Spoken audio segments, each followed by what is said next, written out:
YTN 라디오 생생경제. 안녕하십니까, 전진영입니다. 한미 정상회담이 임박했습니다. 문재인 대통령이 우리 시각으로 내일 새벽 바이든 대통령과 첫 정상회담을 하고 공동 기자회견을 개최할 예정입니다.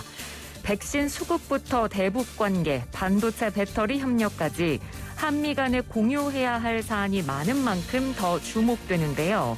또 이번 정상회담에는 현대자동차, SK, LG 등 국내 4대 그룹이 경제사절단으로 동행하죠. 과연 얼마나 큰 규모의 투자 보따리를 풀지도 관심을 모으고 있습니다.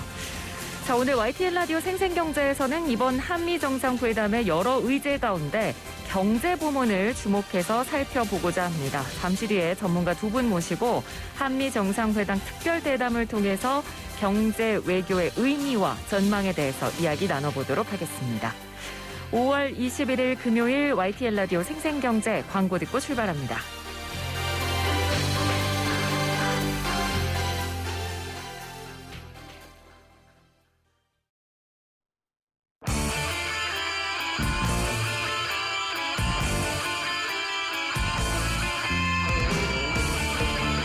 건전하고 성실한 납세 환경 조성을 위해 오늘도 열심히 뛰는 서울시 38 세금 징수과와 함께하는 금요일의 코너입니다. 양심 추적 끝까지 간다. 자, 오늘은 서울시 38 세금 징수과 주성호 조사관 전화 연결돼 있습니다. 조사관님 안녕하세요.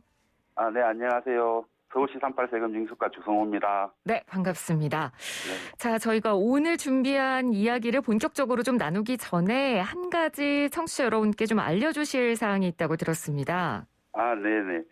며칠 전에 저희 서울시에서 올해 체납자들 중에서 공공기록정보 등록 대상자 분들한테 안내문을 발송을 했는데요. 네.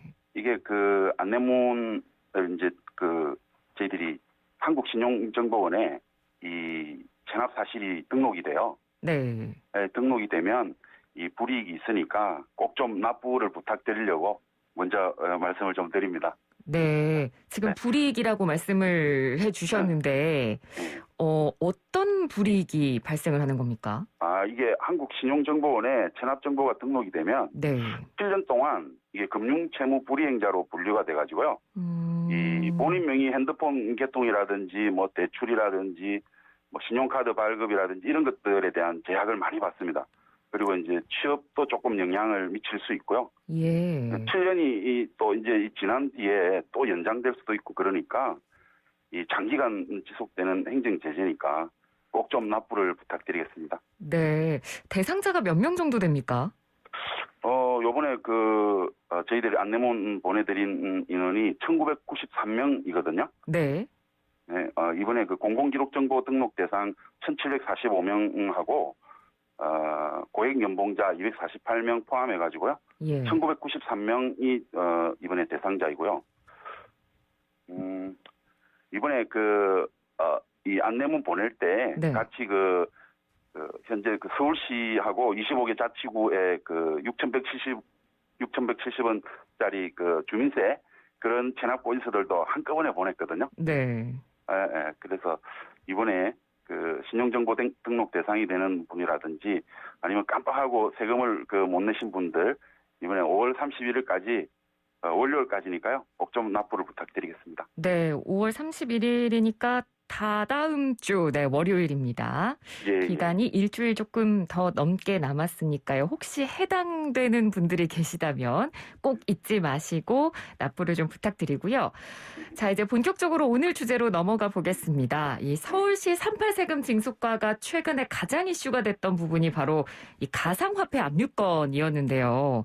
예. 사실 저희 프로그램에서도 이 가상화폐 이야기를 정말 많이 하는데 가상화폐는 사실 눈에 안 보이는 자금이잖아요. 이게 어떻게 압류가 가능한 건지 우선 좀 궁금합니다. 가상화폐 요즘 핫 이슈인데요. 네. 공식적 용어로는 특정금융정보법상 가상자산이라고 저희들이 표현을 하는데요. 네. 사실 이 가상자산이라는 게 눈에 보이지 않는 그냥 암호화된 전자코드일 뿐이거든요. 네. 근데 이제 이게 최초에는 해외 자금 세탁이라든지 그 무기 마약 거래나 블랙마켓에서 거래 수단으로 이렇게 쓰곤 했었어요. 네. 근데 이제 2010년도에 그 실물적으로 이제 피자 두 판에 뭐 1만 비트코인으로 거래가 됐다고 뭐 이렇게 얘기도 들리고요. 그런 사례도 있고 뭐 그런 걸로 알려져 있습니다. 근데 이제 이런 그 비트코인 같은 이런 눈에 보이지 않는 가상 자산들이 이 거래소가 막 이렇게 생기면서 이런 거래소를 대상으로 저희들이 제3채무자로 거래소를 제3채무자로 해서 압류를 할 수 있게 된 거죠.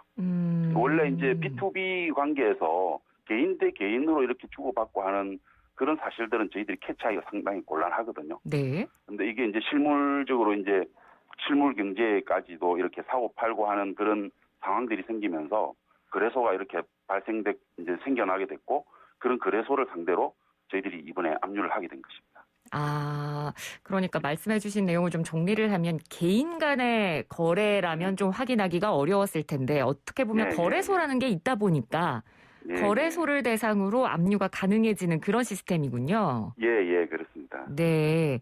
자, 그러면 이 가상화폐를 압류할 수 있는 법적인 근거는 마련이 돼 있습니까? 원래 이제 가상화폐라는 게 부동산이나 자동차처럼 이렇게 그 전통적인 재산의 범주에 있었던 게 아니고, 네. 그래서 새로 생겨난 거잖아요. 그렇죠. 그래서 가상자산을 압류할 수 있다라는 이런 그 법적인 명문 규정은 없어요. 그런 건 없는데, 그러다가 2018년도에 대법원에서 그 재산적 가치가 있는 무형재산이라는 판결이 나오면서 이제 본격적으로 저희들이 자산 가치가 있으니까 본격적으로 압류할 수 있겠다. 그래서 그 대법원 판례에 따라서 압류할 수 있는 근거는 마련됐다고 보고 있습니다. 네, 그렇군요. 자, 그러면요, 이 고액 체납자들이 워낙 이 자신의 재산이나 어떤 금액을 숨기는 방법이 다양하지 않습니까? 예. 가상화폐 재산을 숨길 수도 있겠다. 어떻게 보면 좀 발상의 전환이라고도 볼 수 있을 것 같은데, 이런 아이디어라고 할까요? 아이디어가 언제부터 어떻게 생긴 건가요? 이게 발상의 전환이라고 말씀하시는 게 좀 너무 거창하고요. 네. 이게 예전에 이제 좀 거슬러 올라가면 좀 긴 얘기긴 한데 사실 저희들이 서울시에서도 2018년도에 업무 계획에 이미 들어 있었어요. 이게 2017년도에 가상화폐가 한번 이렇게 또 이렇게 인기를 끌었었거든요. 네. 그래서 2018년도 업무 계획에 들어가 있었는데 사실 2018년도 5월달에 대법원 판결도 나오고 그렇게 했지만 사실상 실무적으로 이거를 어떤 방식으로 어떻게 압류를 해야 되는 건지 사실 갑론을박이 많았어요. 네. 이게 동산도 아니고 유가증권도 아니고 주식처럼 뭐 그런 것도 아니고. 그러니까요. 그러니까 이게 또 그 가상자산이 블록체인 기술을 이용을 해가지고 그 블록체인 내에 있는 사람들한테만 이렇게 배타적이고 독립적으로 이렇게 보유하는 그런 전자코드라서 이게 서로 이게 압류를 이렇게 할 수 있는 어떤 그런 제3채무자가 있는 건지 이런 것조차 의문스러웠거든요. 네네. 그러다가 2020년도 3월 달에 특정금융정보법이 이제 개정되면서 가상자산이라는 그 공식적인 용어도 등장을 하고 개념도 조금 설정이 되고 그러면서 이제 압류를 하게 된 거죠. 그렇군요. 그럼 지금까지 적발된 사례가 총 몇 건이고 그중에 얼마 정도가 그러면 납부가 됐습니까? 지금 계속 저희들이 조사를 진행하고 있는 상황이라 지금까지 한 690명 정도 되고요. 네. 징수한 금액은 한 17억 정도 파악되고 있습니다. 17억이요? 예. 네. 그럼 17억을 지금까지 그분들은 안 내신 거네요? 그렇습니다. 참 상상할 수도 없는 금액인데. 자, 이번에 좀 눈에 띄는 사례를 제가 보니까 3년 넘게 10억을 넘게 이제 지방소득세를 안 낸 분이 병원장인데 이 가상화폐 압류를 하니까 스스로 찾아와서 이 체납된 세금을 전부 다 냈다더라. 뭐 이런 얘기가 있던데 사실인가요? 네, 맞습니다. 이분이 병원장님이신데 체납액이 한 10억 정도 됐어요. 근데 이제 저희들이 조사를 해보니까 가상자산이 125억이 있었던 거죠. 예. 근데 어마어마한 금액이잖아요. 근데 체납세금에 비해서 10배 넘는 금액을 가상자산으로 가지고 있는데도 네. 납부를 안 하시고 있다가 네. 이번에 이제 압류가 되니까 그 5억 8천만 원 정도는 바로 납부를 하시고 바로요? 나머지 금액은 예 바로 납부를 하셨고요. 네. 그다음에 나머지 금액에 대해서는 담보를 제공을 해가지고 저희들이 이제 지방세 채권은 다 확보를 한 상태입니다. 예. 그리고 또 재미난 사례가 하나 있는데요. 네. 그거는 이제 체납세금은 한 300만 원 정도였고요. 근데 저희들 조사하니까 이 체납세금이 2천만 원인데 네. 가상자산이 300만 원 있었어요. 네. 근데 이분이 이 가상자산 300만 원이 1년만 기다려주면 3천만 원이 될 거니까 1년만 기다려달라. 아. 그러면 체납세금 2천만 원을 돌려주고도 나한테 돌려줄 게 있을 거다. 네. 이렇게 이제 말씀하시는 분도 계시고 그랬어요.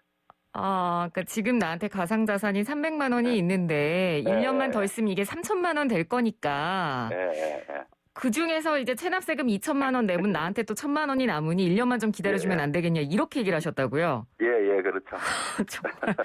정말 다양한 사례들이 많은 것 같습니다.